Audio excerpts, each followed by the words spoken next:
Questions. All right. Questions?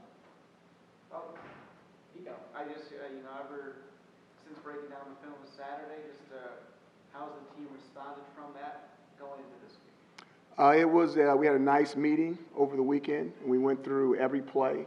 It was very detailed and very intense. So how big a challenge is it for you to get them where you need to be? I don't know about the challenge. If you've got something in you, you're going to respond. Mario? When you look at a team like Clemson and what they've been able to do over this last 4 years, it kind of puts you in awe of what they've been able to accomplish. You know, I look at that team and I think that I think about the Miami Dolphins going undefeated in the National Football League, and it's only been done once. You always get a team that gets close and something happens and, they get a loss. They may get a Super Bowl ring, but they don't go undefeated.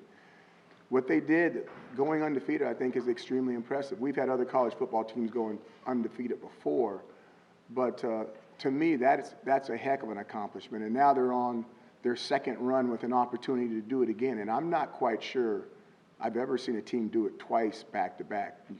The analytic guys have to check that. But it's been very, very impressive, and they have a very high statistical opportunity to do it again. You know, Alabama's been Alabama for a long time. Ohio State's been Ohio State for a long time. If I'm not mistaken, I could be. I've been mistaken a little bit in the last 7 days. That last 10, 15 years, Clemson wasn't like that. South Carolina was better than Clemson. And now all of a sudden, all people do is talk about Clemson in that state. I think that when you look at what's happened since he's got there from day one and what he does now is truly amazing. Steve, got to ask about the injured guys. I heard last week you said Sam Heckel was about 50-50, and then he didn't make the trip. How's he doing, and what are the chances he plays against Clemson? I would say that the chances are that he won't play, but I won't say he's out. Okay. Then McKinley, we saw him still rolling around out there. Is he on practice? I'm waiting to see the doctors. We're going to see what happens. So you would assume even if he is available, he will probably be limited and having not played. I don't want to give those guys too much information. I'll just leave it at that. Nico? So obviously, as tough as it was, can it be almost, I don't want to jump the town or anything here, but it can almost be like a wake-up call, like when a boxer gets hit in the face and comes back kind of thing, that wakes these guys up and kind of, gets them to put things together going forward. All right, Nico, I'm going to ask you a question. Sure. You ready? Have you ever been knocked out before? Oh, no. I have. And when you wake up, the blues are blues, the reds are reds. Everything seems clearer than you've ever had it before. It's like rebooting your entire computer. I'm not saying go do this just to see how the feeling is, but it's really kind of eye-opening. Okay? It's kind of like being knocked out, and then you wake up. So we're gonna see how we do. Maybe we reboot it. Maybe everything is okay. We're gonna have to see. Mario? Along those lines of being knocked out, but is it good to, not good, you're facing the #1 team in the nation, but to be on your feet and get on your feet and know that the challenge ahead of you is even stiffer?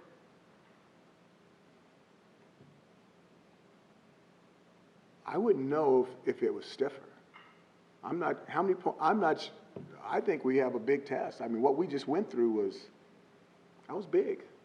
That was big. And now we have another opportunity against the best team in the country. So we'll have to see how we do. Kind of curious when you went back through the tape and looked at the offensive line. You said that group would need to get better.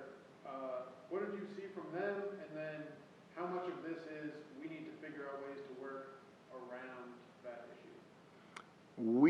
We have to find ways to win. That's what we do. And I think it's easier to find ways when the elephants are full grown and the hippos are full grown. And they need to grow up. And there's no way to get around it. We've got big games early in our season, and we've got young offensive linemen.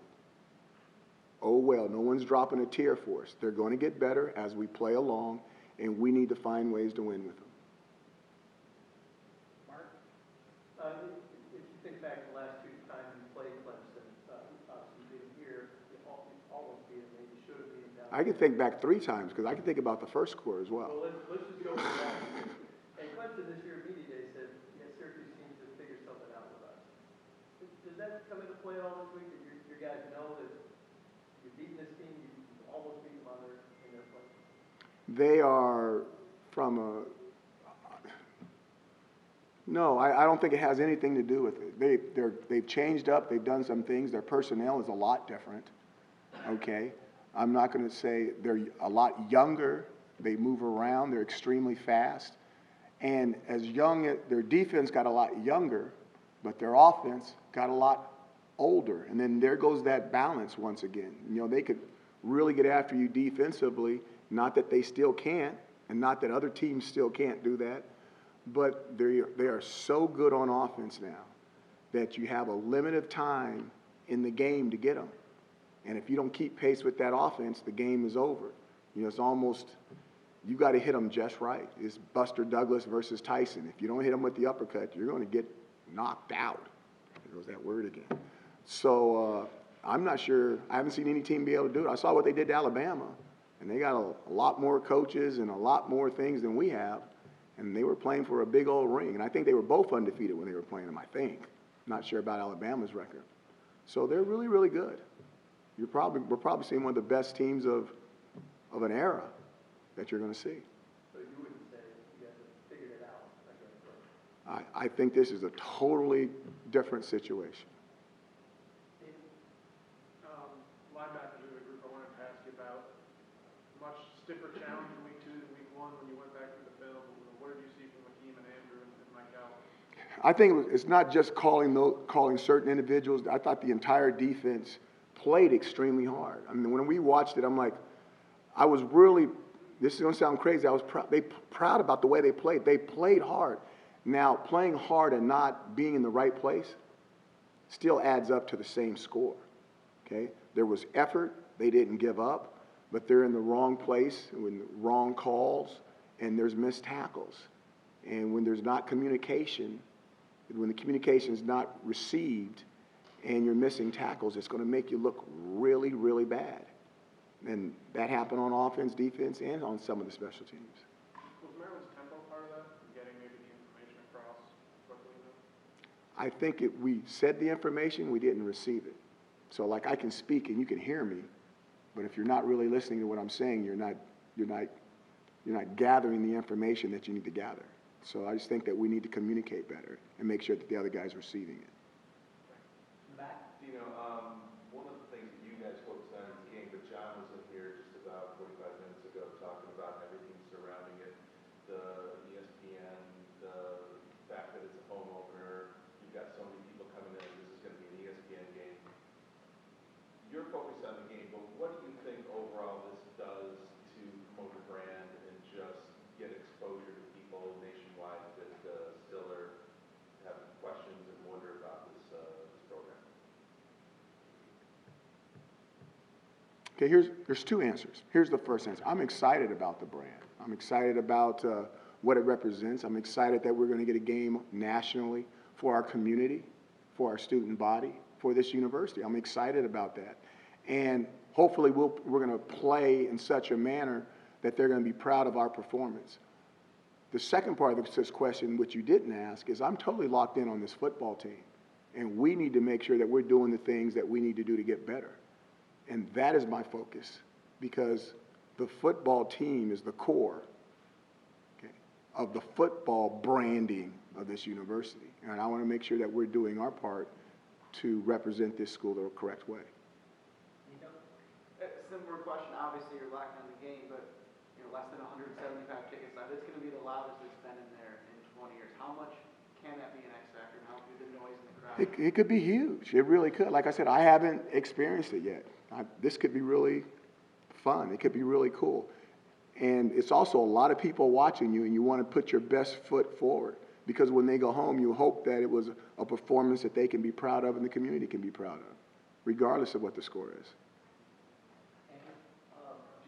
Last 2 times you played Clemson, we'll note that they knocked out the quarterback both times. Obviously, Steve effective pass rushing really struggled last week. Can I interrupt? Which is rude, but can I interrupt? If you go back 3 years, they also knocked out a quarterback also. So if you go back to traditionally, a quarterback gets knocked out in this game. Well, but on that point with the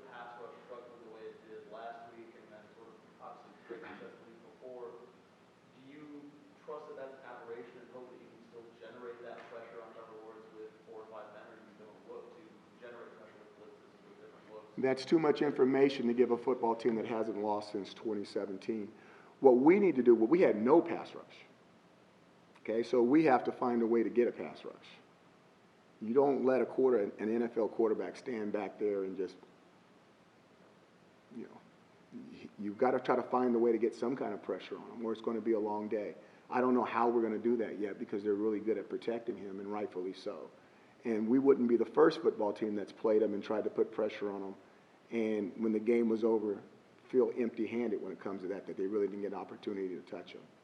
I had an opportunity of playing, I want to say Jim McMahon. I want to say it was Jim McMahon. We were at Hawaii and BYU, and I actually touched him on a play, and which is very unusual to touch a BYU quarterback.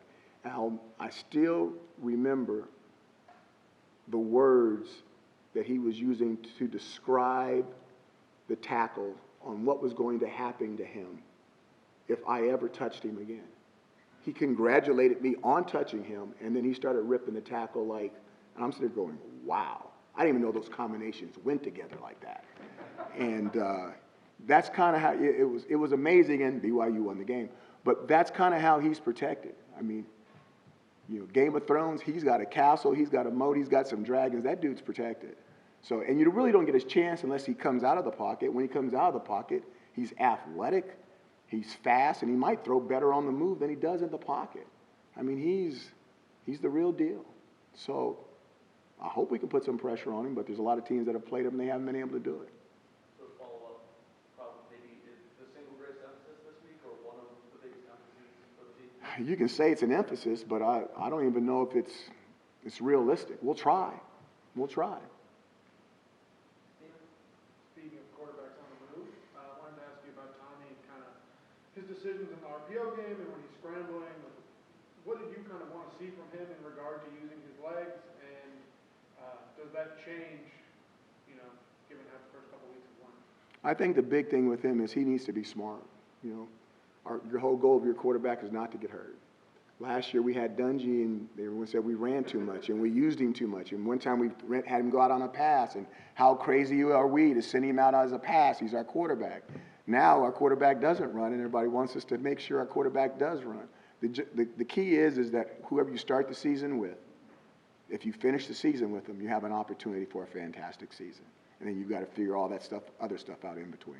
What's it like to see how, obviously teams are playing Tommy different than Eric, but when you're running RPOs and maybe when he goes out of the pocket and defensive backs aren't leaving the receivers, how much harder, I guess, what's the adjustment process like, and how much time do you think is going into that for you guys? I think we're going to be okay. I think he's coming along great. I think he's moving along at a pace that's acceptable to me, and I think I think things are going to get better and better and better for us. I think we're right there where we're supposed to be. Last two questions, Josh and Mario. Coach, we're kind of feature on Chris Elmore. Can you just describe the element that he brings to your offense and just what he means to your locker room overall? He's got his own nickname, Rhino. He's a very, very physical player. Our first, here's a Rhino story for you. A lot of people won't know this story. Rhino's playing as a freshman, and he runs through. Zaire will get mad on this one.